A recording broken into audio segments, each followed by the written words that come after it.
Standing here today, I want you to look inward and ask yourself a singular, defining question. What is the size of the world you have built inside your mind? We often navigate our daily lives, reacting to the circumstances handed to us, playing the cards we were dealt, and accepting the boundaries drawn by others. But the bridge between the life you lead and the life you want is built entirely out of the substance of your dreams. The phrase, "if you can dream it, you can do it," is not a mere platitude or a catchy slogan for a poster. It is a fundamental law of human achievement. It is the understanding that everything you see around you, the skyscrapers that pierce the clouds, the technology in your pocket, the very systems of justice and art that define our civilization, started as a flickering, intangible thought in the mind of someone who refused to let it go. Your imagination is the preview of your life's coming attractions. It is the architect's blueprint. Without the dream, the hammer has no purpose, and the path has no destination. The first step in transforming a dream into a reality is the courage to acknowledge it. We live in a world that often tries to shrink our ambitions to fit its own comfort zone.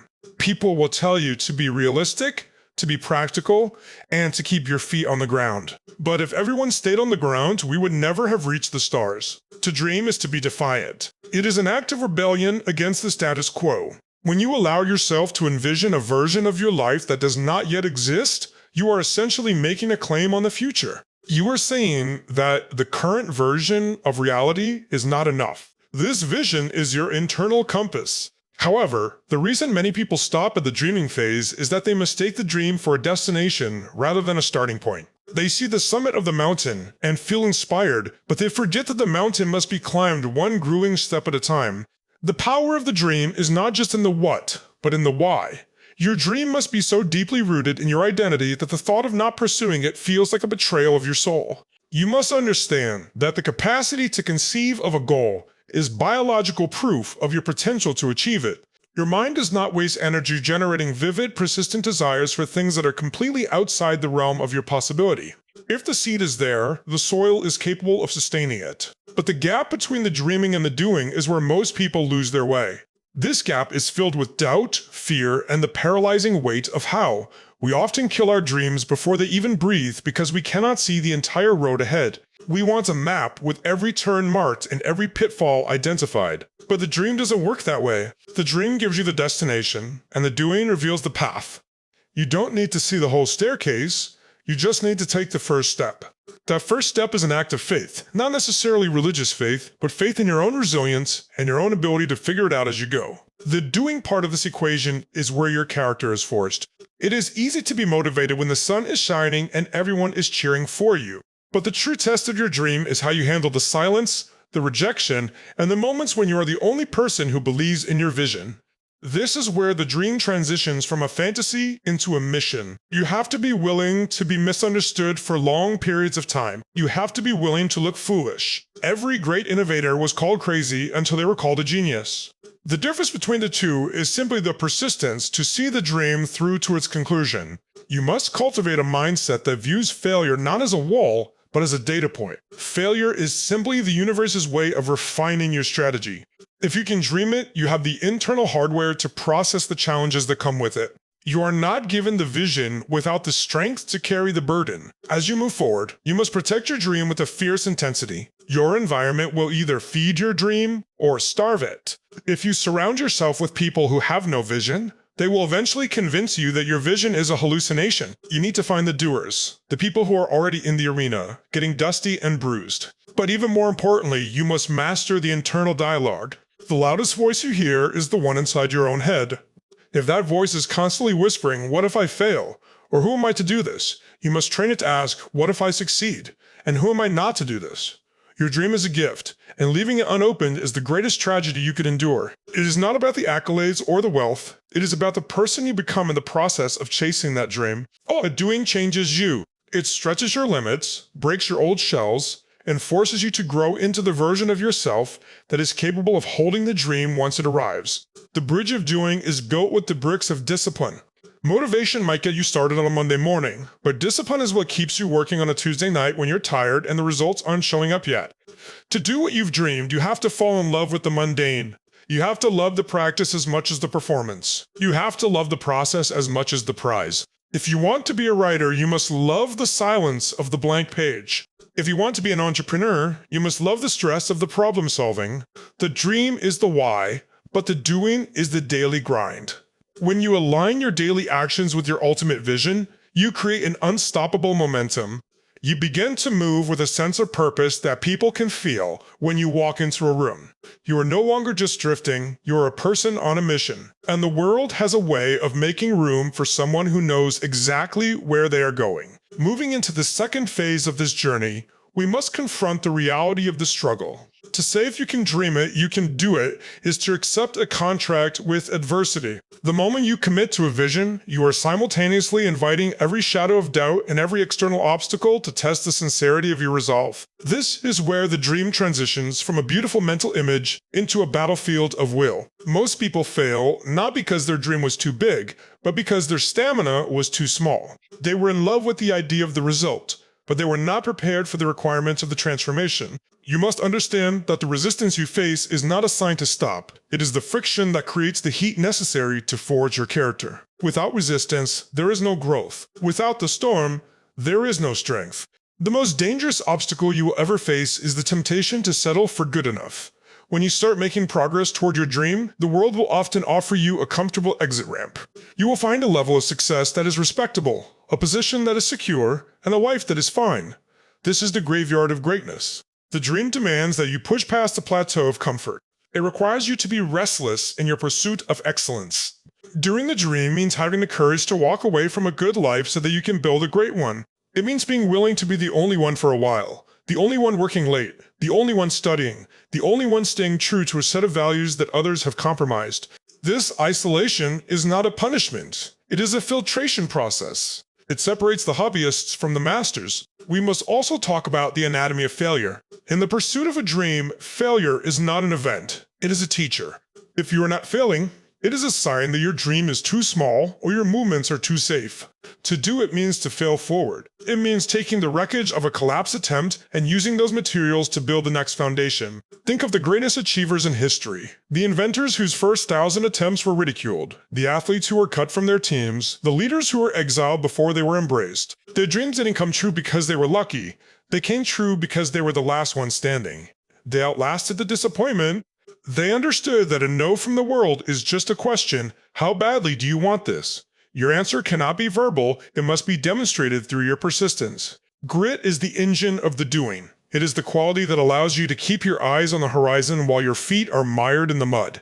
Grit is the realization that your talent might fail you, your resources might dry up, and your friends might leave you, but your will is a renewable resource. You have to develop a relationship with pain that is productive rather than destructive. When the pressure mounts, you don't break, you compress into something harder, like a diamond.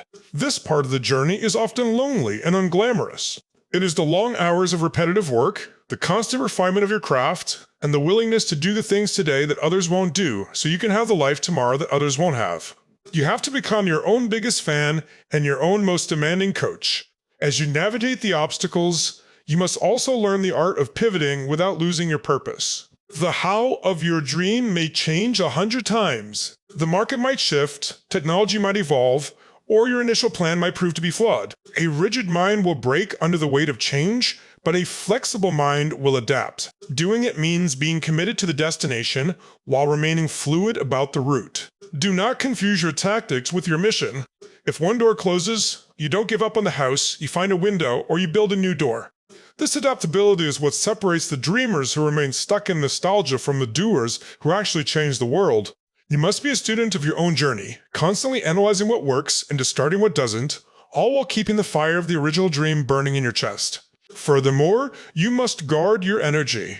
The journey from the dream to the reality is a marathon, not a sprint. You cannot do it if you're burnt out, bitter, or broken. Protecting your dream means protecting your physical health, your mental clarity, and your emotional peace. You must learn to rest, not to quit. There is a profound difference between the two. Quitting is a permanent surrender. Resting is a tactical pause to recharge your spirit. In the heat of the struggle, it is easy to lose sight of why you started.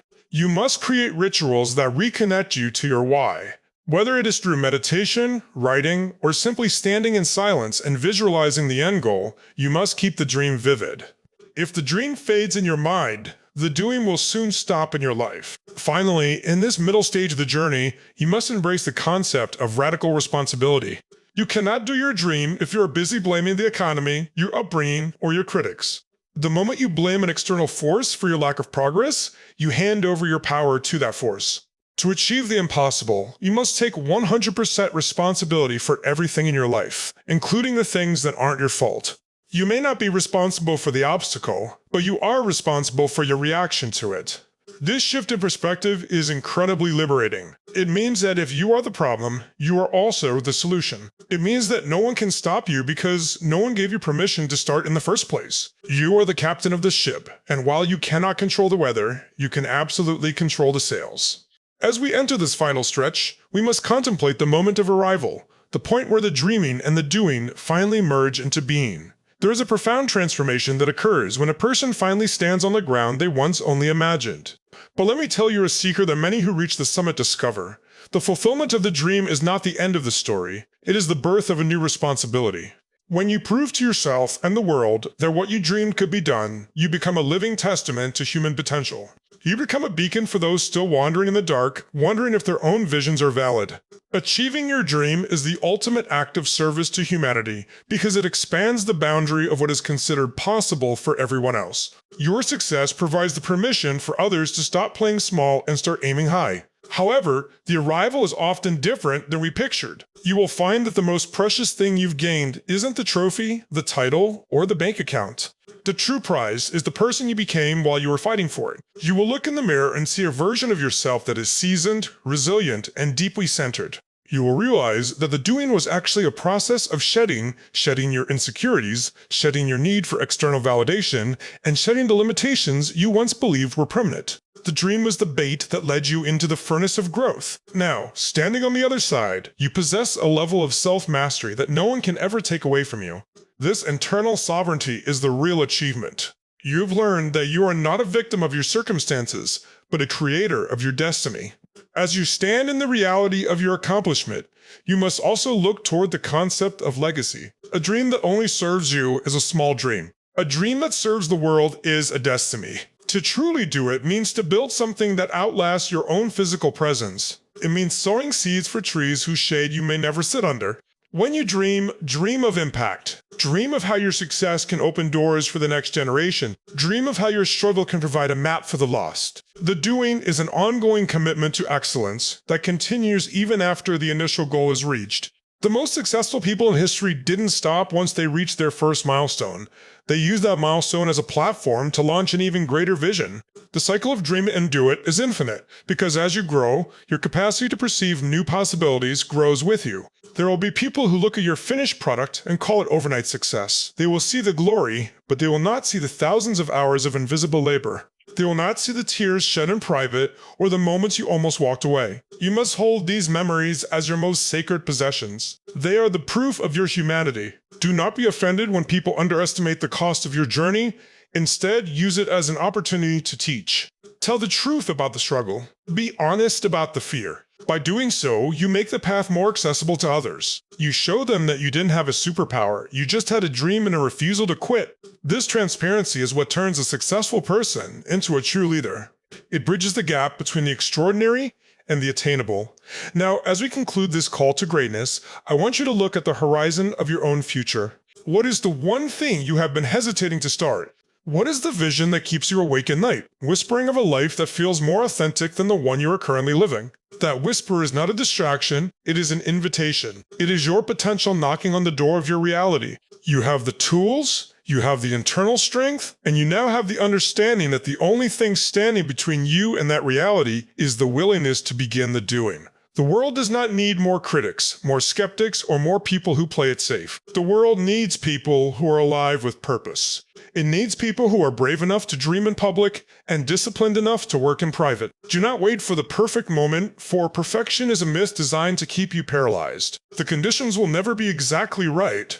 The light will never be entirely green. You must be willing to start in the dark and trust that your movement will generate the light you need. Every moment you spend waiting is a moment of your dream that will never exist. Time is the only currency you cannot earn back, so spend it on the things that set your soul on fire.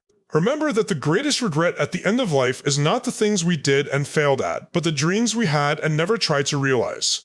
Do not let your dream die inside of you. Give it a voice, give it hands, and give it feet. So, go out from this place with a renewed sense of urgency. Carry your vision like a torch. When people tell you it's impossible, let your actions be your answer. When the road gets steep, remember that the view from the top is only earned by those who are willing to climb. You have the capacity to conceive of a better version of yourself and a better version of this world. That capacity is your birthright. Choose it. Relentlessly pursue it. Because if you can dream it, if you can see it in the theater of your mind, if you can feel it in the depths of your heart, and if you can hold onto it through the storms of life, then, without a shadow of a doubt, you can do it. The world is waiting for your contribution. The stage is set. The script is yours to write. Now, go and turn that dream into a masterpiece.